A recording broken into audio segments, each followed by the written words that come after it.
جنگ یمامہ وچ تے پیر صاحب کو جمعے تے جا کے سننا پوری ایک جلد لکھی حافظ ابن کثیر نے البدایہ والنہایہ وہ صحابہ دے کئیاں دے نام لکھے کیڑے کیڑے شیر شہید ہو گئے صحابہ دی تے ساریاں ساڑیاں دی زندگیاں ایک سانس برابر نہیں بن دیاں حضور نے فرمایا میرے صحابہ جڑا اے جناب ایک مشت جو رائے خدا وچ دیتے نا میری امت اور پہاڑ جتنا سونا بھی دے تے برابر نہیں ہو سکتا انہاں اپنی گردنہ ناموس رسالت تے کٹائیاں تے میں ختم نبوت دی خاطر گل نہ کریے نرم بات کرو میں کہوں نا تے تلوارہ چک کے ٹر پے رستے خواب بھی آئے حضرت طفیل بن عمر دوسی نو خواب بھی آیا جاندے آپ نے فرمایا میں خواب ویکھیا سویرے اٹھ کے صحابہ نو خواب سنایا جنگ یمامہ دی طرف جاندے فرمایا میں خواب ویکھیا کہ میرا سر منڈ دیتا گیا انہاں کہا ہور جی فرمایا میرے منہ وچوں پرندہ نکل گیا انہاں کہا ہور جی انہاں کہا ایک عورت دا پیٹ چاک ہویا میں او دے وچ داخل ہو گیا انہاں کہا ہور جی فرمایا میرا پتر نسنے آیا اس عورت دا پیٹ بند ہو گیا صحابہ کیا خواب تے بڑا خطرناک ہے فرمایا میں خود دسنا اس دی تعبیر کے وے انہاں کہا میں جنگ یمامہ کی طرف جا رہا ہوں میرا سر مونڈ دیا گیا اس کا مطلب یہ ہے میری شہادت ہو جائے گی میرے منہ سے جو پرندہ نکلا ہے میری روح پرواز کر جائے گی اور فرمایا عورت کا جو پیٹ کھلا ہے اس سے مراد ہے میں قبر میں داخل کر دیا جاؤں گا آپ نے فرمایا جو میرا بیٹا پیچھے بھاگتا ہوا آ رہا ہے اس کا مطلب یہ ہے اس جنگ میں میرے بیٹے کو شہادت نصیب نہیں ہوگی سویرے اٹھ کے یہ نہیں فرمایا میں تو مدینے دی طرف جا رہا ہوں میری تو موت ہونی انج کر کے چلے آج یہ گھر بیٹھ کر بھی ختم نبوت کی اور آپ دے بیٹے جڑے سن نا انہاں دا ہاتھ کٹ گیا جنگ یمامہ وچ ہاتھ کٹ گیا بعد وچ حضرت عمر نے دعوت کی تھی تے آپ دے بیٹے انج کپڑا لے کے نا دسترخوان تو پرے بیٹھے ہوئے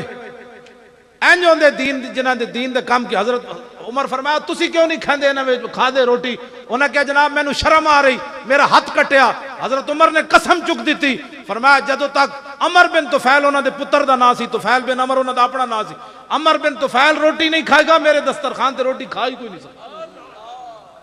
کی محمد سے وفا تو نے تو ہم تیرے ہیں آپ نے فرمایا ٹوٹے ہوئے ہاتھ پا دسترخوان وچ قیامت تک پتہ چلے جڑا حضور دی ختم نبوت دا پیرا دے وے ہاتھ کٹاوے عمر او دی کی عزت کرنا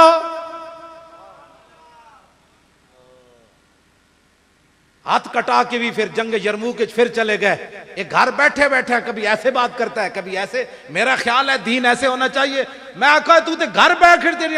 کٹ جی ہاتھ گیا پیو بھی دے آئے عمر بن طفیل بن عمر تے شہید ہو گئے پیو شہید ہو گیا ایک ہاتھ بھی یمامہ وچ دے آئے تے بعد تے گھر بہ جاندے یار تھوڑا دیتا ہے پیو بھی اسلام نو دے دیتا ہے ہاتھ بھی دے دیتا ہے نا اسلام نو لوڑ پئی جنگ یرموک تے پھر کٹے ہوئے ہاتھ نہ اتھے بھی چلے گئے اور جنگ یرموک شہید بھی ہو گئے پھر گھر بیٹھے بیٹھے آج ہر مسلمان چھڈو جی اسی اسلام کی حفاظت نہیں ہوگی میرے اور آپ کی قربانیاں دینے سے اسلام کی حفاظت ہوگی کائنات میں کوئی ایسا مذہب ہے کیوں جی بیٹھے ہو تسی سارے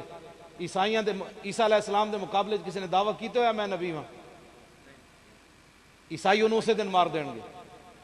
کہ تیری جرت کیویں ہوئی ایک اسیاں جڑے مرزی دی حمایت کر کے مرزائیاں نو اپنے ملک وچ رکھے ہویا عیسائی اپنے ملک وچ عیسیٰ علیہ السلام دے مقابلے بندہ کوئی کھڑا ہوئے تو انہوں زندہ رہن دیں گے